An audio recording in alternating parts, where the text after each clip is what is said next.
There's a military conflict happening in Moldova. U.S. troops are involved in it. How long till my backup's here? Working on it. Stand by. It will only arrive in 10 minutes. I can't wait for backup. Send them in behind me. Davis puts on hyperspectral imaging goggles. He discovers numerous frozen bodies. Dagger Team 1, are you seeing this? There's some kind of disturbance here. The surgeon tries to figure out what is in front of him when suddenly... What the hell?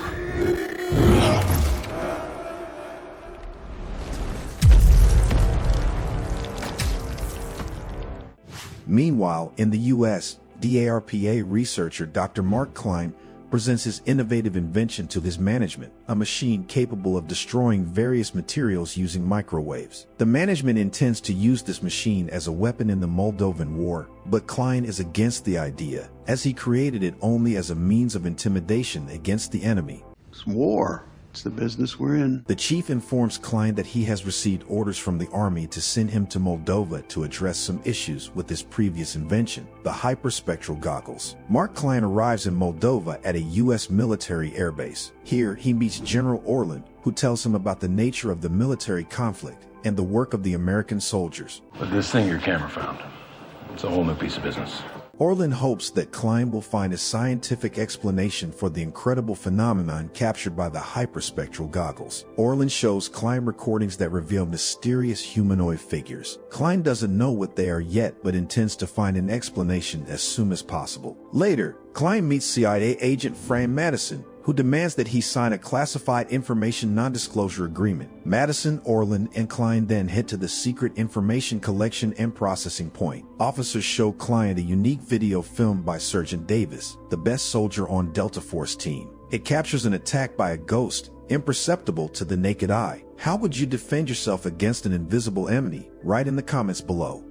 Officer Madison tells Klein that recently bodies of people who have left this world under the same circumstances have been found all over the city. Autopsies revealed that their internal organs are frozen while their skin is burned. The Moldovan military contact also knows nothing about the nature of this terrifying phenomenon, remaining shocked and bewildered. Furthermore, in the locations of the battle, teenagers have started writing the words Aratari genocide. Madison explains to Klein that in local legends, Aratari refers to a ghost of war. As nightmarish as, that's the literal translation. Klein asks for a copy of all the data and some time to study the mysterious phenomenon. However, Madison claims it's impossible, since Klein cannot immediately assess what is going on. Madison and Orland plan to present their version of the events to the command. According to their theory, it's a form of adaptive camouflage technology, but Klein notices that it doesn't explain the mysterious cause of people's deaths. Klein believes they have too little data to propose any theories. However, the scientists brought a more powerful hyperspectral camera to capture high-quality footage. If there's something there, it's gonna pick it up. General Orland suggests that Klein go on the next mission with the Delta Force team. The military will transport Klein as close as possible to the invisible ghosts, so he can capture a shot. Klein installs the hyperspectral camera on an armored vehicle. The soldiers are skeptical of Klein's idea since he dismantled a machine gun from the truck to install the camera. This truck has saved our lives. Captain Cabrera, Klein's old acquaintance, tells the soldiers that it was Klein's team that built this truck. Cabrera explains that Klein is an excellent specialist and demands that he be treated with respect. Cabrera introduces Klein to Major Sessions. The Major is against sending a tourist on a combat mission. He doesn't trust Klein's equipment and reminds the scientist about the fate of Sergeant Davis, who got too close to the ghosts. After a while, Captain Cabrera briefs the Delta Force team on the mission details. Utah's team lost communication after a combat with rebels in a residential building. Now they need to infiltrate the house and rescue the survivors. However, Delta Force is heading deep into enemy territory, so they need to be prepared for battle. Additionally, the soldiers reported seeing hyperspectral anomalies, and they must try to neutralize them. The team members are puzzled since they don't even know what they're dealing with. Agent Madison, who is also joining the mission, explains that they are enemy soldiers in advanced electronic camouflage. Klein tries to object because they actually know nothing about this anomaly, but Madison interrupts him. Do you think the agent did the right thing by hiding information from the soldiers? General Orland informs the team that Klein will operate the soldiers' cameras from the armored vehicle. while Major Sessions will search for the survivors from Utah with his group. The team arrives in the ruined city and infiltrates the designated building. The soldiers successfully ascend to the upper floors, where they find the bodies of rebels and Utah members. They were all destroyed in a mysterious way, with no entrance or exit wounds on their bodies. Soon, Klein and Cabrera detect some movement on their sensors. The soldiers carefully lift up an overturned bathtub and discover Sergeant Comstock from the Utah team hiding underneath it. Major Sessions asks Comstock about the whereabouts of the other members of his team, but the terrified sergeant disappoints him. Oh, they're dead.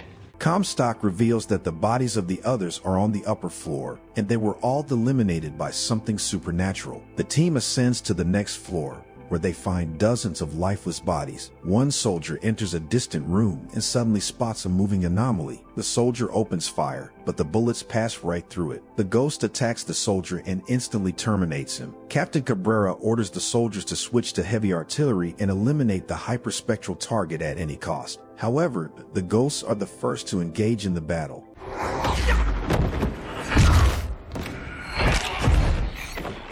The dwindling number of soldiers continues to shoot futilely at the ghosts. Klein insists on retreat, but Madison disagrees because they can't just leave empty-handed. Nevertheless, Cabrera gives the order to evacuate the building. The surviving soldiers escape through a window, but the ghost continues to pursue them. Klein gets out of the armored vehicle to capture the horrifying anomaly and realizes with horror that it has a human face and figure. Cabrera also exits the truck and attempts to attack the ghost, but fails. Cabrera doesn't survive, but his actions help the remaining soldiers reach the vehicle. The survivors finally drive away from the dangerous building. On the way, Klein tries to find out from Comstock what he saw. A frightened Comstock recounts that he hid in a room for 4 hours and that the bathtub saved him. He mentions feeling the presence of the ghost, but the conversation is abruptly interrupted by a powerful explosion. It turns out the team accidentally drove into a mine area. Due to multiple explosions, the armored vehicles shake and overturn and eventually break down. As a result of the impact, Comstock and the drivers don't survive. The soldiers attempt to establish communication with the base to report the incident, but the communication is cut off.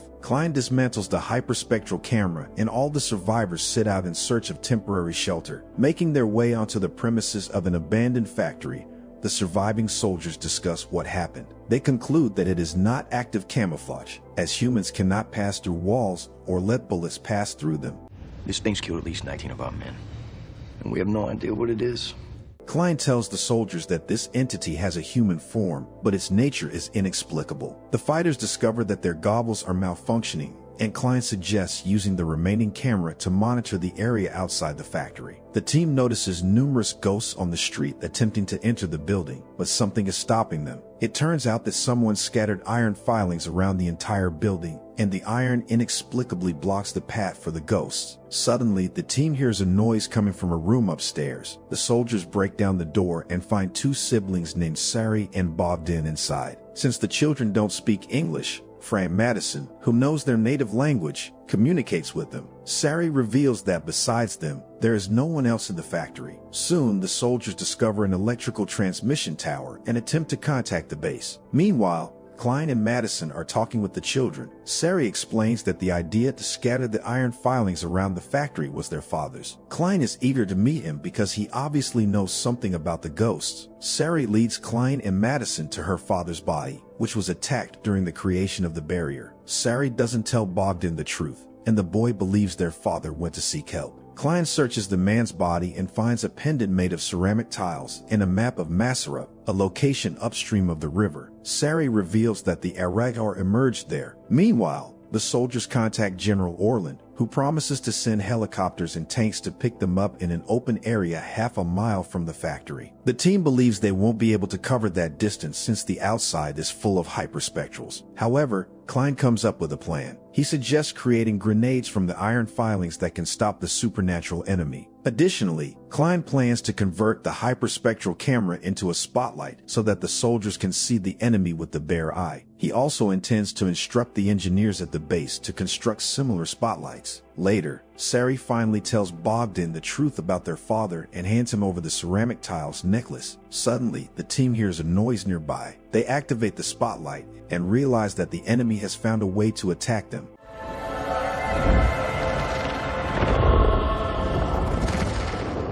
The team prepares to leave immediately. Sari shows them another exit through the back door, but the ghosts still catch up to them. Klein activates the spotlight, and the soldiers attack the hyperspectrals with special weapons. Following Sari's directions, the team reaches an open area and takes cover in an abandoned bus. Here, Klein notices that the spotlight is running out of power, meaning they can no longer deflect the enemy's attacks. Suddenly, the approaching noise startles the team, but they soon realize that reinforcements have finally arrived. With the spotlights activated, the soldiers see numerous ghosts in the surrounding buildings and immediately open fire. The team rushes out of the bus to take cover from the explosions. Unfortunately, they fail to warn the rescuers that conventional weapons are powerless against the ghosts. The soldiers engage in battle, and most of them do not survive. The ghosts also destroy the tanks with spotlights, now being able to attack people unhindered. Suddenly, Sari notices in horror that Bogdan has slipped out into the open territory. The boy is searching for his father's ceramic pendant, which he lost in the chaos. Sari hopes to save Bogdan and runs toward him, but a ghost passes through the boy, knocking him down. Klein rushes to Bogdan, but realizes that he can no longer help him. Shortly after, helicopters arrive. While the remaining team members make their escape,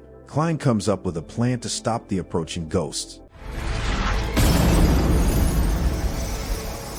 Finally, the helicopters take off. Soon, the team learns that the base has been attacked and that they are now flying to a refugee bunker. Peeking out the window, the soldiers notice that the hyperspectrals have taken over the entire city, and there is nowhere to hide. The team arrives at the bunker. The guards threaten them with weapons, but Madison quickly explains who they are in their language, and they are allowed inside. Suddenly, Sari starts feeling unwell. She has been hit by shrapnel in the shoulder during the escape. Klein takes her to the doctor and hands over the ceramic pendant he found near Bogdan. Klein wants to learn everything her father knew to stop the Aratar. Sari reveals that her father was creating ceramic containers for a power plant where the ghosts originated. Suddenly, a loud sound is heard outside, frightening all the inhabitants of the bunker. It turns out there is nothing to fear. General Orlan has arrived at the bunker with a few survivors. Orlan describes the horrifying attack on the base. The remaining soldiers managed to grab some supplies, but couldn't establish communication, which means no one will come for their rescue. The soldiers engage in a heated debate about what to do next, whether to stay in the bunker or attempt to fight. Unexpectedly,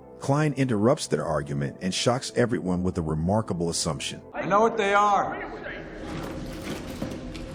Having gathered all the facts about the ghost, Klein asserts that they represent an unnatural state of matter, a Bose-Einstein condensate. It is halted by iron shavings and can pass through walls, but not ceramics. It is extremely cold and destroys humans upon contact. Creating a Bose-Einstein condensate requires a lot of power, and evidently, humans created it at the power plant in Masera. Klein doesn't yet know why the condensate has a human form, but he is confident that he can create a plasma discharge that will disrupt the condensate. Klein plans to utilize all the equipment they can find in the bunker to recreate his new invention. He then proposes to go to Masera to destroy all the Bose-Einstein condensates. The military personnel begin their work. Klein creates an entire arsenal of unique equipment for the entire team. They make a plan to fly along a safe route and head to Masera. Several soldiers test the weapons on one of the hyperspectrals and confirm its effectiveness. Then the other squads join the battle, landing on all the platforms of the power plant. The soldiers successfully eliminate the ghosts, but their numbers become overwhelming. Klein and Madison embark on a search for the secret laboratory. Upon gaining entry, they discover hundreds of containers filled with Bose-Einstein condensate. They also learn that people were molecularly scanned and printed from the condensate. Klein and Madison realize that the hyperspectrals were created in vast quantities as cutting-edge weaponry. They enter the next room, where they find numerous ghosts locked inside cells, but many of them are shattered. Evidently, a malfunction occurred that the scientists couldn't control, causing the condensate to escape. Klein and Madison locate a device for emergency shutdown of the equipment, but Madison needs time to understand its operation. Meanwhile, the fighters notice that the hyperspectrals can reform from the remnants of the condensate, forming a powerful whirlwind. Fighting the condensate becomes even more difficult, and many soldiers do not survive.